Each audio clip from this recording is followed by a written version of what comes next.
At local petrol pumps right now, the queues are stretching so long that drivers are stepping out of their cars and delivering impromptu speeches just to break the sheer boredom.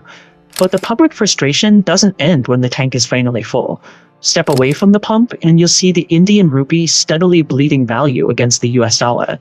At the exact same time, domestic stock markets are flashing red, wiping out portfolios across the board.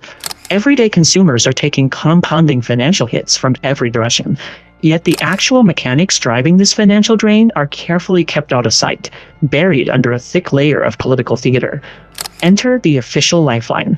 To calm the public, the government steps up and announces a sudden reduction in the excise duty on petrol and diesel. The finance ministry rolls out a highly publicized narrative. The state is heroically absorbing the shock of global supply chain disruptions, so the average citizen doesn't have to bear the burden. There is only one problem. When drivers actually pull up to pay, their bill hasn't dropped by a single rupee. The retail price remains entirely untouched by this supposed tax cut. If a massive, heavily broadcast national tax reduction provides absolutely zero actual savings to the end consumer, the money has to go somewhere. Someone is quietly pocketing the margin. To find out who, we have to trace the supply chain back to the supposed source of the crisis, the escalating military tensions and missile strikes between Iran and Israel. But look at the reality on the ground. While global markets price in apocalyptic scenarios, the soldiers actually involved in the standoff are casually relaxing and sipping drinks. The real volatility isn't coming from the battlefield. It's coming from social media, where figures like Donald Trump manipulate global oil anxiety by posting aggressive, timed threats of military action. This chart shows market sensitivity to digital noise. Global oil prices fluctuate wildly until a 5-day pause is announced. Instantly, prices stabilize. Looking at the overlaid trade volume, oil companies dumped 6 million barrels in 15 minutes, generating 6,000 crore rupees profit. International military standoffs are framed as geopolitical crises, but for those positioned to trade on the volatility, they serve as brief, highly lucrative windows for extraction. Which brings us back to New Delhi. The Indian government didn't choose this specific week of global chaos to announce a mathematically hollow tax cut by accident. They announced it because national elections are approaching.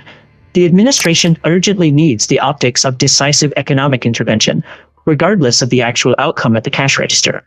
The disconnect peaks when the petroleum ministry goes on record, actively demanding that citizens express their deep gratitude to the Prime Minister for this imaginary financial relief. Comparing historical crude costs to domestic retail prices reveals a massive gap. When global crude crashed to $30 a barrel, the government held retail prices high. By intercepting savings, the state and oil companies absorbed the profit instead of passing relief. The rule is entirely consistent.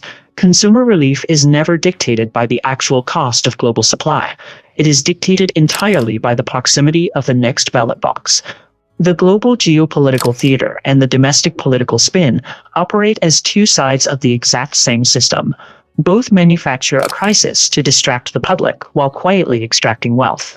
While citizens argue over pennies on social media, multinational refineries and corporate operators quietly process billions in margin in the background.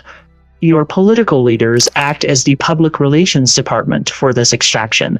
Their job is to demand loyalty for simply maintaining the status quo, effectively insulating the profiteers from any real scrutiny.